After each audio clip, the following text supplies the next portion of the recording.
Hi, I'm Donna Roseman David, Senior Gift Planning Officer at the Hartford Foundation for Public Giving. Recently, the Jewish Community Foundation and the Hartford Foundation invited Ed Beckwith of Baker Hostetler in Washington, D.C.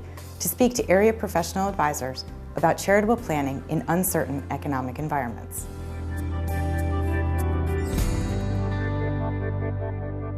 Very often when people talk about charitable remainder trusts, they also ask about charitable lead trusts, and they think about them as one and the same.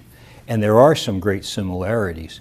In our remainder trust example, we had a private individual or individuals that had a benefit first, and what was left over, the remainder, went to charity. In a charitable lead trust, it's essentially the same, except we reverse these two, and now the charitable interest leads. That's where the name of the trust comes from. And if there's anything left over, that goes to one or more private individuals. Now, whereas the charitable remainder trust is primarily an income tax-driven device, the charitable lead trust is really designed to assist a family in their planning for estate tax and gift tax purposes. And here what we're looking at is not an income tax deduction, which is available if you want it, but not the essential component and often is not available by design. Rather, what you're looking to do is to transfer an asset to the trustee for the benefit of the charity first, and to reserve a fulsome enough annuity, fixed or variable, charitable lead annuity trust or charitable lead unit trust interest, for the charity so that the current value, the present value of that interest, is substantially identical to the value of the asset you're originally transferring. That way, when you look at this transaction from a gift tax standpoint or an estate tax standpoint, what you have is a remainder interest which has little or no value. Currently, the IRS presumes that these assets will grow while the private individuals are waiting at a rate of only 3.2%. And that interest rate is published monthly and varies up and down. But currently, we have historically low interest rate assumptions for estate tax and gift tax purposes. This 3.2% is really what's known as a hurdle rate. And if in the hands of the trustee, during the period of time that the charity is benefiting from this lead interest, this fixed or variable annuity, the assets actually grow faster than 3.2%. Then there will be something left over at the end for the family.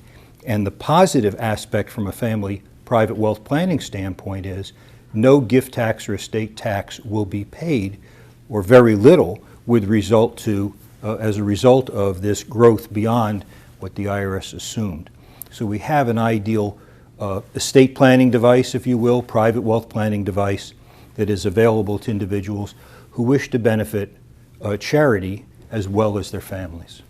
Charitable lead trusts have a variety of goals or objectives. Obviously, the fundamental one is the gift tax or estate tax planning. And in that context, we can look at the device to either be a substitute for a family foundation or maybe as a way of funding a family foundation.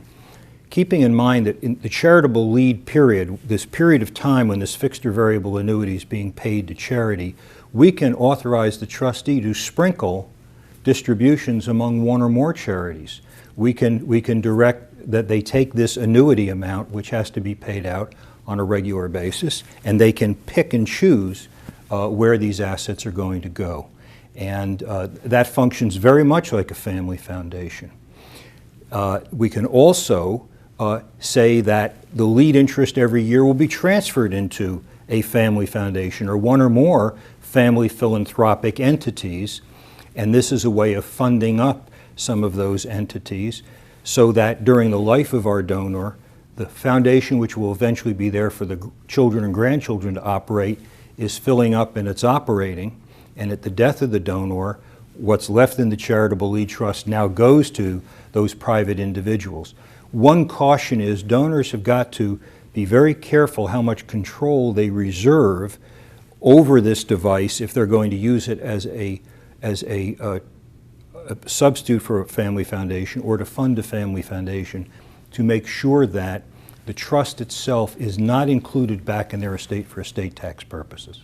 In addition to being a private foundation substitute or a funding vehicle for a family foundation.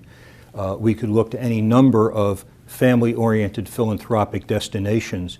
A donor-advised fund and a community foundation would be an ideal repository of these distributions. We have a wide range of ways that we can fulfill the family's philanthropic intentions using this device and providing a tax-wise, tax-effective mechanism for transferring assets to the next generation.